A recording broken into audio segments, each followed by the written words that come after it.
Bom dia, mercado. Aqui é Thomas Franco e este é o Morning Call by Futuro Invest de hoje. O pregão de quarta-feira deixou uma mensagem bem clara para a abertura desta quinta.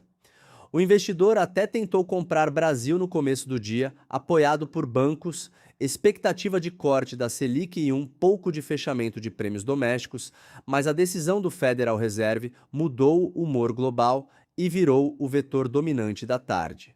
O Ibovespa chegou a subir mais de 1%, mas terminou em queda de 0,70%, na faixa dos 168 mil pontos, com volume perto de 29 bilhões de reais. Essa virada mostra uma sessão de frustração de risco, porque o mercado local não caiu por falta de história doméstica. Caiu porque o investidor global reduziu duration, reduziu bolsa e passou a exigir mais prêmio para carregar ativos emergentes. Em Wall Street, o S&P 500 caiu 1,21%, o Nasdaq recuou 1,35% e o Dow Jones perdeu quase 1%. A leitura foi simples.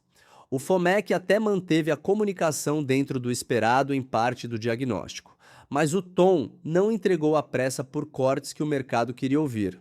Quando o Federal Reserve sinaliza mais paciência, o juro real americano fica mais pesado, o dólar ganha tração e a régua de valuation muda no mundo todo. Para o Brasil, isso mexe direto no câmbio, nos DIs, no fluxo estrangeiro e na disposição de pagar múltiplos mais altos na B3. A boa notícia é que a leitura preliminar dos futuros vinha mais construtiva para hoje. O Ibovespa futuro subia 0,40%, o SP 500 futuro avançava 0,91% e o Nasdaq 100 futuro ganhava 1,29%. Isso sugere uma tentativa de recomposição técnica depois do sell-off, mas ainda não autoriza chamar reversão. Depois de um choque de juros americanos, o primeiro repique muitas vezes é apenas cobertura de posição vendida, não necessariamente entrada nova de dinheiro. Por isso, a abertura precisa ser lida junto com dólar, treasuries, EWZ e commodities. No Brasil, o Copom cortou a Selic de 14,50% para 14,25% ao ano, como parte do mercado já esperava. O corte ajuda na margem, principalmente para companhias domésticas mais alavancadas, varejo, construção e small caps, mas o comunicado veio com cautela. O Banco Central não abriu uma estrada livre para uma sequência agressiva de cortes, porque a inflação projetada segue incômoda e as expectativas ainda pedem vigilância. Então, a mensagem para a carteira é equilibrada. Existe alívio no custo de capital, mas não existe carta branca para comprar qualquer ativo sensível a juros, como se estivéssemos entrando num ciclo dovish clássico, tá? Esse ponto é importante porque a curva de juros local vai funcionar como filtro da bolsa hoje. Se os DIs curtos absorverem bem o corte e os DIs longos não abrirem, o mercado pode buscar recomposição em nomes domésticos. Bancos tendem a seguir no centro do fluxo, porque combinam liquidez, lucro recorrente e capacidade de defender margem em um ambiente ainda restritivo. Ontem, Itaú Unibanco subiu 1,01%, Santander avançou 0,48%, Banco do Brasil ganhou 0,15%, enquanto o Bradesco caiu 0,17%. Isso mostra seletividade, não venda linear de Brasil. Entre os destaques de alta, Cosan CSAN3 subiu 6,12% e foi a maior alta do índice. Foi um movimento de recomposição forte em uma tese que vinha muito descontada, com o mercado olhando estrutura de capital, preço de ativos e eventuais gatilhos corporativos. Embraer EMBJ3 também teve sessão positiva, com alta de 3,12%, beneficiada por fluxo específico e pela leitura de crescimento estrutural do setor aeroespacial. Do outro lado, Natura NATU3 caiu 8,86% e a CSNA3 recuou 6,48%.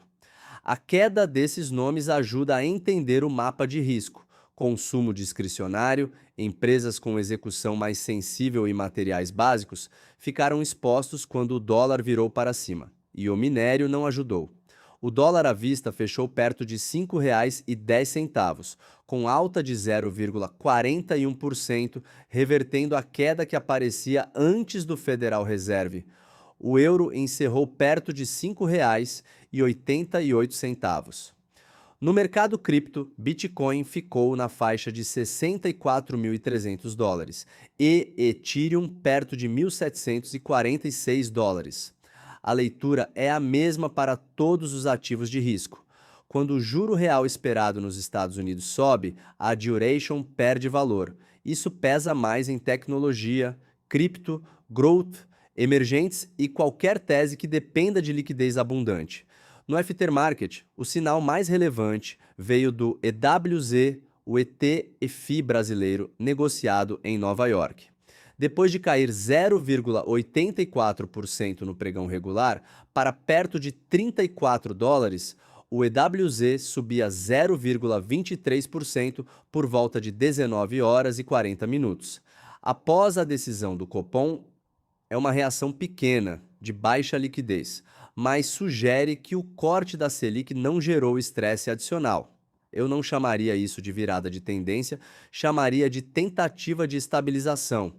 Para virar fluxo de verdade, o estrangeiro precisa enxergar três coisas ao mesmo tempo: prêmio suficiente em bolsa, câmbio comportado e curva de juros sem susto. Nas commodities, o petróleo ajudou no fechamento internacional. O Brent para agosto subiu 0,75% para perto de 79 dólares e meio por barril, enquanto o WTI avançou 1% para perto de 76 dólares. A alta veio mesmo com algum alívio no Oriente Médio, porque o mercado ainda precifica risco de execução no acordo entre Estados Unidos e Irã, além de possíveis restrições logísticas no Estreito de Hormuz para a Petrobras, PTR4, isso sustenta a tese de preço da commodity. Mas ontem o papel caiu mesmo com petróleo positivo. Ou seja, o driver principal foi a aversão a risco, não petróleo. Já o minério de ferro ficou perto de 101 dólares por tonelada, em queda de 0,37%. Esse nível abaixo de 102 dólares reduz a chance de uma abertura realmente forte para a Vale 3, principalmente depois de o papel cair 2,04% na sessão anterior. Vale pode até acompanhar um repique do índice se o exterior melhorar, mas a commodity ainda não entrega suporte homogêneo. Para a siderurgia, a combinação de minério fraco, dólar mais alto e maior cautela com China mantém o setor em modo defensivo. Por isso, CSN e pares tendem a precisar de notícia específica ou melhora clara de apetite global para recuperar tração. Olhando para a abertura, o roteiro é de teste. Se os futuros americanos sustentarem a recuperação, se o dólar perder força e se o EWZ confirmar o sinal do Aftermarket, o Ibovespa pode buscar uma recuperação parcial, talvez devolvendo parte da queda de ontem. Nesse cenário, bancos, holdings líquidas, varejo de melhor qualidade e Petrobras podem liderar o repique.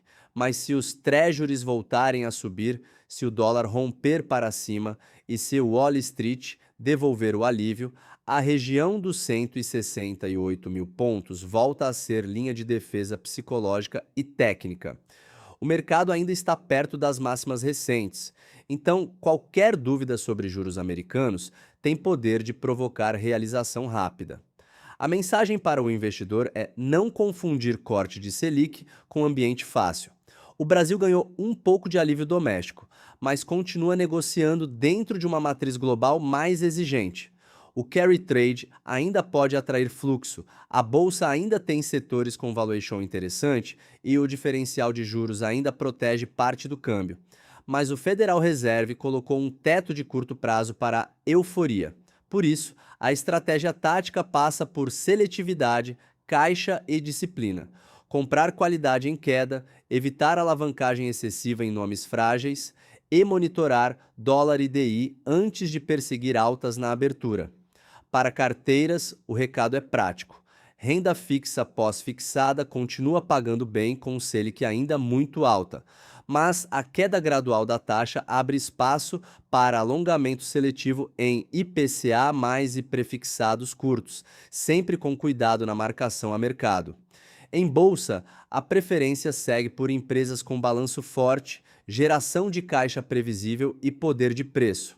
O investidor que entra apenas porque a taxa caiu pode se frustrar se a curva longa abrir. O investidor que combina preço, qualidade e tempo tende a navegar melhor essa transição. Em resumo, a quinta-feira começa com tentativa de repique, mas sem sinal definitivo de apetite estrutural.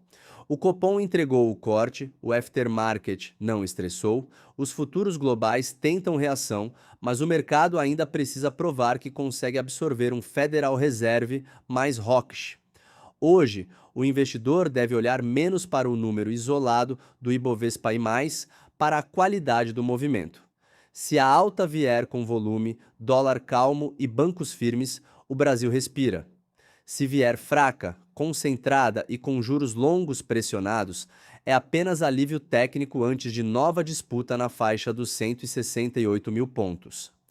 Este foi o Morning Call da Futuro Invest, o seu guia diário no mercado financeiro. Até amanhã, pessoal.